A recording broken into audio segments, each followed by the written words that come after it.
All right, let's dive in. Today, we're talking about the future of revenue operations leadership. Why?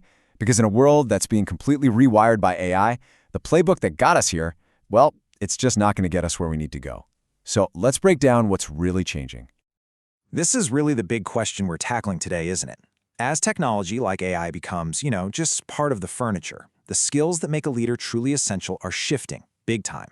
It's becoming less about managing a process and way more about a whole new way of thinking.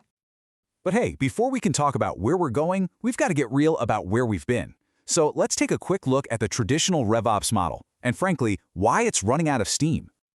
For years, RevOps was all about designing these really rigid, predictable processes. And the perfect example of this is the classic customer funnel, right? That straight line from awareness all the way down to purchase. The whole name of the game was efficiency and making sure everyone stuck to the playbook.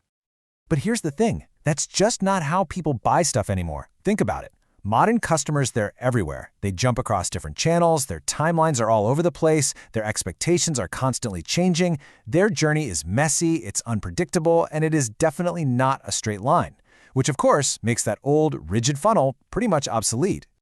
And just as that old model is breaking down, this massive, disruptive force shows up and changes the game for literally every business leader out there.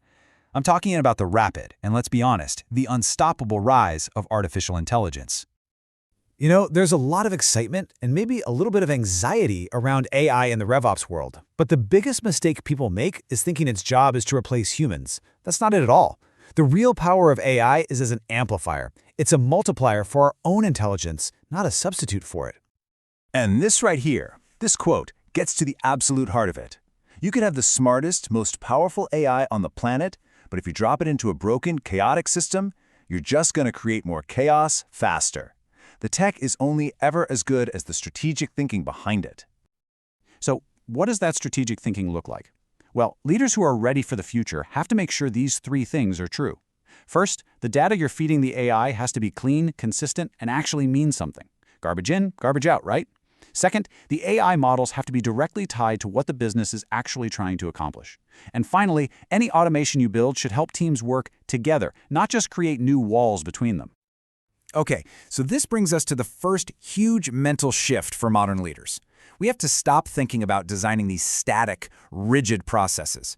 We have to start thinking about designing dynamic, living systems. So what in the world is an adaptive system? Well, think of it like an operational model that's actually built for change. It's designed from the ground up to learn from new information, to bend without breaking, and to evolve over time. In a world that's changing faster and faster, this isn't just a nice-to-have, it's a full-on survival strategy. Let's make this real. Instead of some static model that tells you which channel gets credit for a sale, imagine a system that actually learns from new customer behaviors and automatically adjusts how it assigns that credit. It literally gets smarter and more accurate over time. Or here's another one.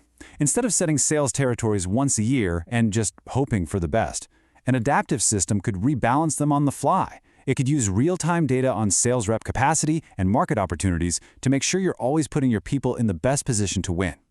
And one more for you, think about customer health scores. An adaptive system wouldn't just look at how often someone uses your product. No, it would pull in new signals from the market, like big economic shifts or new industry trends, to constantly refine its prediction of which customers are at risk or which ones are ready to grow. This whole idea of a living system, it leads directly to our second massive strategic shift. We have to move past that old linear funnel and start embracing a much more dynamic and realistic model. And wow, when you put them side by side, the difference is night and day. The old funnel was all about efficiency and silos and rigidly sticking to the process. This new model, the feedback loop, is all about getting teams to coordinate and constantly experiment. It's a huge leap from getting one-time insights to having true strategic agility. And that's really the key thing to get here. This isn't just about drawing a different picture on a whiteboard. A feedback loop, when you design it right, across your data, your teams, and your timing, it becomes the actual engine that lets a company learn, adapt, and move with incredible speed and intelligence. So, we've talked about AI, we've talked about adaptive systems and feedback loops. What's the one thing that ties all of this together? Well, it's a very specific mindset. It's a way of seeing the world that gives certain leaders a massive edge. It's the mindset of the system thinker. You know, in a business world that is just obsessed with more data, more tools, more growth at all costs, the leaders who are actually going to win are the ones who have the courage to stop and ask better.